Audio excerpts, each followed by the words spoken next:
ৰাজ্যত উচ্ছেদ অভিযান চলিবই। মই যেতিয়ালৈকে মুখ্যমন্ত্ৰী থাকো মিয়া মুছলমানৰ লগত মোৰ যুদ্ধ চলি থাকিব। কোনো ক্ষেত্ৰতে বোলে জুবিন গাৰ্গৰ মৃত্যু হ'ল তাৰ কাৰণে মিয়াবিলাক ৰক্ষা পৰিলে এইটো নহয়। অৰ্জুন সব্যসাচী আছিলে, দুই হাতেদি খৰ মাৰিব জানিছিলে। আমি জুবিনকো ন্যায় দিম, মিয়া মুছলমান যিসকল অনুপ্ৰৱেশকাৰী তেওঁলোককো কষ্ট দিয়ে থাকিব। মুছলমানৰ লগত যুদ্ধটো বহুত দিন আগৰ পৰাই ঘোষণা কৰিছে এই মুখ্যমন্ত্ৰীয়ে। কাৰণ স্বাধীনতাৰ পিছত মিয়া মুছলমানৰ ওপৰত বহু ধৰণৰ অত্যাচাৰ হৈ গ'ল। 50 চনৰ দাঙ্গা হৈ গ'ল। 60ৰ দশকত পাকিস্তানী নামক প্ৰায় 6 লাখ মুছলমানক ইয়াৰ পৰা পাকিস্তানী বুলি খেদোৱা হ'ল বিপ্লৱ প্ৰসাদ চলিহাৰ দিনত। ইয়াৰ পিছত আপোনাৰ কিমান নটিচ হ'ল, কিমান হিয়াৰিং হ'ল আৰু কিমান অত্যাচাৰ হ'ল অসমৰ মিয়া মুছলমানৰ ওপৰত।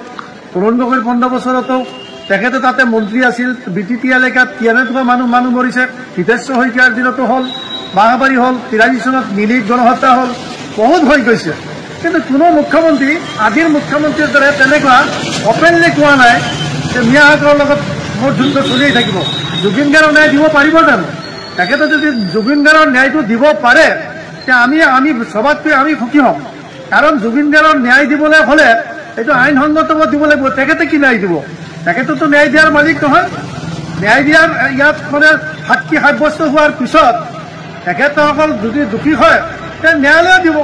এইটো কোৰ্টৰ কনচাৰ্ণ। তেখেতে কেনেকৈ দিব পাৰিব ন্যায় জুবিন গাৰ্গক? তেখেতৰ হাতততো তেনেকুৱা আইন ব্যৱস্থা নাই নহয়। তেখেত অসমৰ মুখ্যমন্ত্ৰী, সাংবিধানিক মুৰব্বী আৰু যিবিলাক কথা ৱাৰ্ডিং কৰি আছে অসমত আৰু মিয়া মুছলমানৰ কাৰণে সি কৰিব পাৰিছে। আৰু যিমানেই কৰি থাকক কি হেৰাছমেণ্ট দিব মিয়া মুছলমানক আৰু কি অত্যাচাৰ কৰিব, কেনেকৈ দবাই ৰাখিব? দবাইতো ৰাখিব নোৱাৰিব। আমাক কি লিখা পঢ়া কৰাত বাধা দিব পাৰিব? আমাক কৰ্ম কৰাত কি বাধা দিব পাৰিব? আমাৰ খেতি বাতি কৰাত কি বাধা দিব পাৰিব? আমাৰ ব্যৱসায় বাণিজ্যত কি বাধা দিব পাৰিব? চৰকাৰীভাৱে আমাক হয়তো বিভিন্ন ক্ষেত্ৰত আমাক মানে অত্যাচাৰ কৰিবলৈ চেষ্টা কৰিব। আৰু ইমান সহজ নহয়। এই মানুহখিনি বহি নাথাকে নহয়। ইয়াত বিপ্লৱ হ'ব, সংগ্ৰাম হ'ব। প্ৰয়োজন পৰিলে আমি তেজ দিম। অসমত আমি ভাৰতীয় নাগৰিক। আমি বিদেশৰ পৰা অহা নাই, আমি কৰ্ণাটকৰ পৰা অহা নাই, আমি ব্ৰহ্মদেশৰ পৰা অহা নাই। আমি ব্ৰিটিছ ইণ্ডিয়া ভাৰতবৰ্ষৰ পূৰ্ব প্ৰান্তৰ পৰা আমাৰ পূৰ্বপুৰুষসকল আহিছে। 5 টকীয়া ট্ৰেইনত আমাৰ মানুহক ব্ৰিটিছে আমদানি কৰিছিল। আৰু ইয়াত 47 চনৰ আগত 7টা গভৰ্ণমেণ্ট হৈছিল, 5টা গভৰ্ণমেণ্ট লিড কৰিছিল ছাৰ ছাদুল্লাহ। তেতিয়া ব্ৰিটিছে আমাক 18শ শতিকাৰ শেষ ভাগত আৰু 19শ শতিকাৰ প্ৰথম ভাগত আমাক আমদানি কৰিছিল ইয়াত শস্য উৎপাদন কৰিবৰ কাৰণে, পাট উৎপাদন কৰিবৰ কাৰণে। আমাৰ 1920 আমাৰ মানুহ 1920 চনৰ পাট্টা আছে, আমাৰ মানুহ 1930 চনৰ পাট্টা আছে। কোনে দিছিলে এই পাট্টা? ব্ৰিটিছ গভৰ্ণমেণ্টৰ দিনত। তেতিয়া ইয়াত যিজন মানে আপোনাৰ চিফ কমিশনাৰ আছিলে, সেই কমিশনাৰজনে ইয়াত আমাক 6,53,000 মানুহক যে পাট্টা দিছিলে সেইবিলাক আমাৰ গ্ৰেণ্ড ফাদাৰৰ সমপৰ্যায়ৰ মানুহ আছিল। তেখেতসকলৰ সমপৰ্যায়ৰ মানুহবিলাকক পাট্টা দিছিলে। আৰু পাট্টাত ইয়াত অসমীয়া হিন্দু মানুহক পাইছিল 84,000 মানুহে পাট্টা পাইছিল। গতিকে সেই মানুহবিলাকৰ ওপৰত বহুবাৰ হিয়াৰিং হৈছে।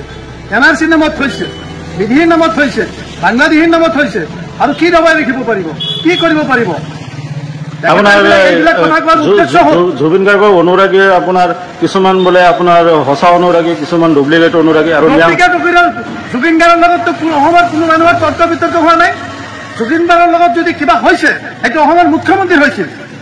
জুবিন গাৰ্গৰ বিৰুদ্ধে যদি কিবা কথা বতৰা অপেনলি কৈছিল, জুবিন গাৰ্গে যেতিয়া কৈছে মই কোনো হেৰি নামানো, তেখেতে কোনো ঈশ্বৰ নামানে, তেখেতে কোনো হেৰি নামানে, জাত পাত নামানে, তেতিয়া তেওঁৰ বিৰুদ্ধে কথা ক'লে আজিৰ মুখ্যমন্ত্ৰীয়ে কৈছিল। তেখেতে কৈছে জুবিন গাৰ্গৰ বিৰুদ্ধে। আৰু জুবিন গাৰ্গে কৈছে বিজেপিক ভোট দিব নালাগে। আমি মিয়া মানুহে কোৱা নাই যে বিজেপিক ভোট দিব নালাগে।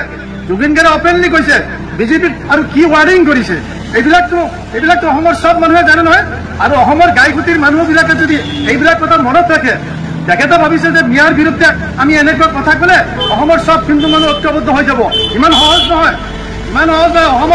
অসমৰ গাইঘুটিৰ মানুহে বুজি পাইছে জুবিন গাৰ্গ কেনেকৈ মৰিছে, কেনেকৈ তাত গ'ল, কি হিচাপে গ'ল, তাৰ ৱাইফৰ যে পাছপৰ্টটো কেঞ্চেল হৈছে, ভিছাটো কেঞ্চেল হৈছে, এই কথাবিলাক বুজি পায়। অসমৰ মানুহক বুজাবলৈ পালে আৰু কোনো আমি চেষ্টা কৰিব দৰকাৰ নাই। আপুনিতো প্ৰথমে CBI তদন্ত, আৰু মই জুবিন গাৰ্গ মৰাৰ পিছত প্ৰথম অসমৰ মাটিত মই CBI তদন্ত বিচাৰিছিলো। মই আমচুৰ প্ৰাক্তন সভাপতি হিচাপে, বকুৰিয়াদৰ প্ৰাক্তন বিধায়ক হিচাপে, মই সংখ্যালঘু জাতীয় পৰিষদৰ সভাপতি হিচাপে মই প্ৰথমে জুবিন গাৰ্গ মৰাৰ পিছত CBI তদন্ত দাবী কৰিছিলে। এইকাৰণে CBI